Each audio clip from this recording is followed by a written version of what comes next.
അതുകൊണ്ടാണ് ഉമ്മയില്ലാത്ത വിഷമം കൊണ്ട് കരയുന്ന പുത്തനുടുപ്പുകൾ ധരിച്ച പുതുനാരിയായ മകളെ ചേർത്ത് പിടിച്ചുകൊണ്ട് അല്ലാഹുവിന്റെ റസൂൽ പറഞ്ഞു, വിളിക്കൂ ഉമ്മു ഐമനിനെ എന്ന്.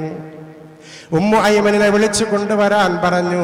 ഉമ്മു ഐമനിനെ വിളിച്ചു കൊണ്ടുവന്നുകൊണ്ട് അല്ലാഹുവിന്റെ റസൂൽ മകളോട് പറഞ്ഞു, മോളെ ഉമ്മു ഐമന്റെ കൈ പിടിക്കൂ എന്ന്. നിന്റെ ഉപ്പയുടെ വളർത്തുമ്മയാണിത്. അതുകൊണ്ട് ഉപ്പാന്റെ വളർത്തുമ്മയായ ഉമ്മു ഐമനിന്റെ കൈ പിടിച്ചുകൊണ്ട് നടന്നെടുക്കൂ മോളെ എന്ന് പറഞ്ഞു. നടക്കാൻ പുറപ്പെടുമ്പോൾ അല്ലാഹുവിന്റെ റസൂൽ ചേർത്ത് പിടിക്കുകയാണ്. ചേർത്ത് പിടിച്ചുകൊണ്ട് തൻ്റെ മകളോട് ഒരൊറ്റ വസിയ്യത്ത് മാത്രമേ അല്ലാഹുവിന്റെ റസൂൽ നൽകിയതുള്ളൂ. ഉംറയ്ക്ക് പുറപ്പെടുന്ന എൻ്റെ പ്രിയപ്പെട്ട സഹോദരിയോട് ഹൃദയത്തിന്റെ ഭിത്തിയിൽ കൊത്തിവെക്കാനാണ് ഞാനിത് ഓർമ്മപ്പെടുത്തുന്നത്.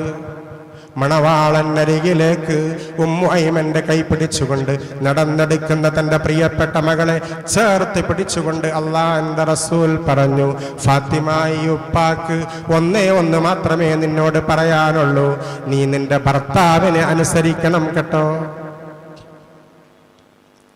എന്തിനു വേണ്ടിയാണ് ജിബ്രീലിന്റെ ചിറകടിയേറ്റുകൊണ്ട് വളർന്ന നബുവത്തിന്റെ മടിത്തട്ടിൽ വളർന്നു വന്ന ഒരു പെൺകുട്ടിയോട് അല്ലാഹുവിന്റെ റസൂൽ എന്തിനു വേണ്ടിയാണ് ഇത് ഓർമ്മപ്പെടുത്തുന്നത്?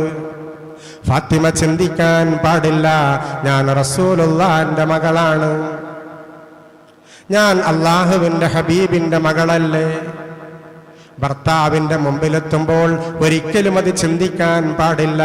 ഭർത്താവിന്റെ മുമ്പിലെത്തുമ്പോൾ പെൺകുട്ടി എത്ര ഉന്നതിയുള്ളവളാണെങ്കിലും, ഭാര്യ എത്ര വിദ്യാഭ്യാസമുള്ളവളാണെങ്കിലും, എത്ര വലിയ പണ്ഡിതന്റെ മകളാണെങ്കിലും